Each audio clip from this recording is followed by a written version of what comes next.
Hola a todos, muchas gracias por la invitación. Estamos muy contentos de estar acá, sobre todo de ver a tanta gente que si están acá es porque compartimos todo el mismo espíritu. Nosotros somos una cooperativa abierta de producción y creación artística, recientemente constituida, llevamos en nuestro segundo año, y queremos contarle un poco cómo se originó esta cooperativa y cuáles son nuestros principios desde los cuales trabajamos. ¿Cómo se originó? Hay muchas cooperativas que se han compuesto a través de la necesidad de subsistencia.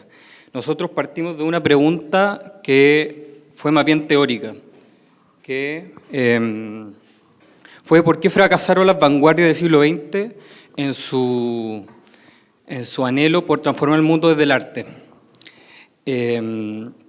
De esa pregunta sacamos una conclusión que se basa en que el fracaso estuvo en poner todo al servicio del objeto, es decir, pensar que desde el objeto, desde la cualidad del objeto construido desde el arte, se puede transformar el mundo, en vez de entender la transformación como las relaciones de producción por las cuales ese objeto se producía.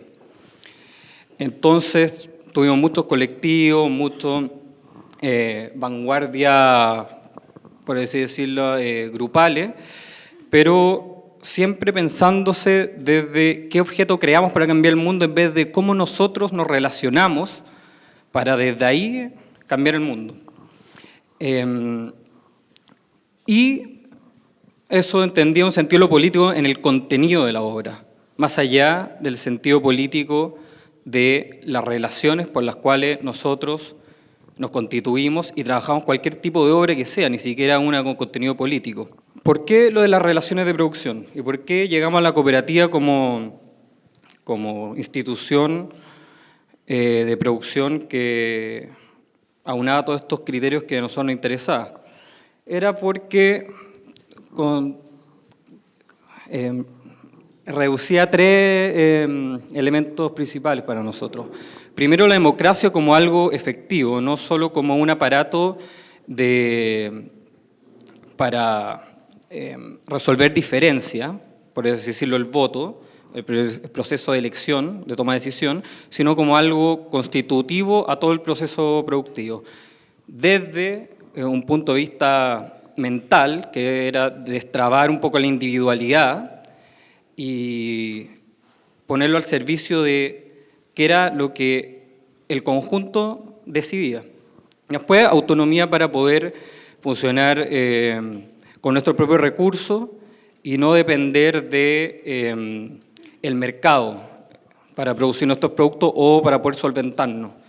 Y también colectivizar nuestro quehacer en un sentido también de como ir dejando este sentido del arte del autor como individuo o como colectivo, que también pasa mucho de que para que funcionen bien los colectivos tienen que ser homogéneos o, como yo siempre digo, como el ejemplo de la banda de música o de rock o lo que sea, que uno termina trabajando con gente muy parecida a uno, porque o desde un punto de vista político, ideológico, lo que sea, pero porque así las cosas andan más fácil, andan más rápidas, hay más satisfacción personal. Nosotros vamos a contramano con eso. Nos gusta la diversidad, que haya gente que opine muy diferente entre uno y otro, que tengan ideologías diferentes, pero siempre entendiendo esto desde la diferencia como algo positivo, como algo que nos enriquece. Y obviamente entendiendo un momento de decisión democrático como lo que nos fragua y lo que nos unifica. Bueno, lo que dice Alejandro con respecto a la diferencia, nuestra cooperativa, si bien hay artistas visuales, fotógrafos, comunicadores audiovisuales, también existen abogados y médicos. Bueno, el convencimiento por la democracia, bueno, como decía anteriormente, al existir esa diversidad de integrantes con distintas formas de pensar, distintas posturas políticas, a través de la democracia se unifican las ideas, por ejemplo, y se forman los debates. Hay un ejemplo que siempre conversamos dentro de la cooperativa, que es que hubo una instancia en que se quería presentar un proyecto que lo financiaba la minera La Escondida. Entonces, el debate que hubo dentro de la cooperativa fue si participábamos o no.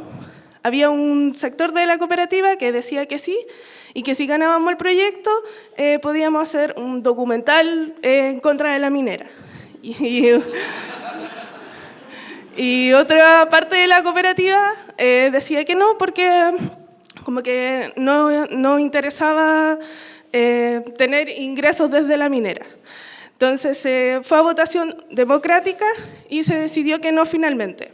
Pero en el caso que se hubiese decidido que sí, toda la cooperativa participa independientemente de que si yo no quería participar.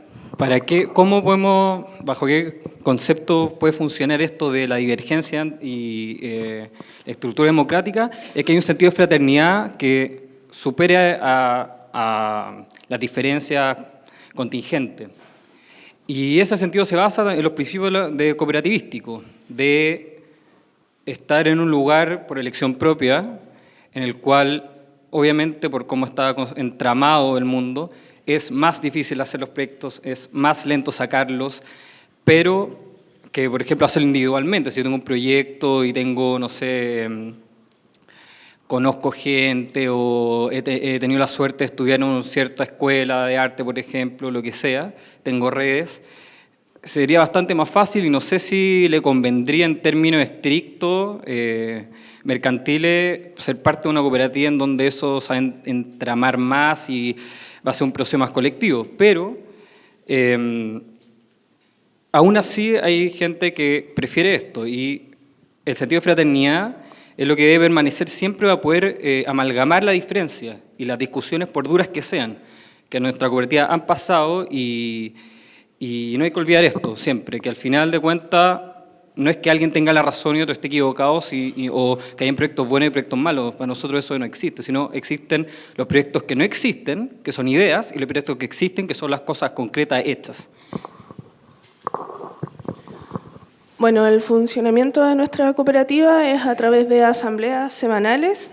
Tenemos la categoría de socios activos y pasivos. Los socios activos son los que tienen que ir semanalmente a las reuniones y los socios pasivos son personas que no tienen el tiempo para poder ir, pero en caso de que exista algún proyecto, está la mano de obra por parte de ellos. También tenemos cuotas sociales, que también está la diferencia con los socios activos y los socios pasivos. Bueno, y la cooperativa, como he dicho anteriormente, es abierta, puede entrar cualquier persona, no tiene que tener una relación con el arte, es de carácter abierto. Bueno, y para terminar, también como invitarlo a todos a que se nos acerquen y también entre ustedes que conversen, porque como decía al principio, si estamos acá es porque compartimos algo en común, que es un espíritu de ver las cosas de una manera determinada y no de otra, y la única manera de que eso sea como un cauce real de transformación social es que conversemos entre nosotros, nos preguntemos y aprendamos, así que estamos acá para aprender de ustedes también, así que si se nos acercan, vamos a estar encantados. Muchas gracias.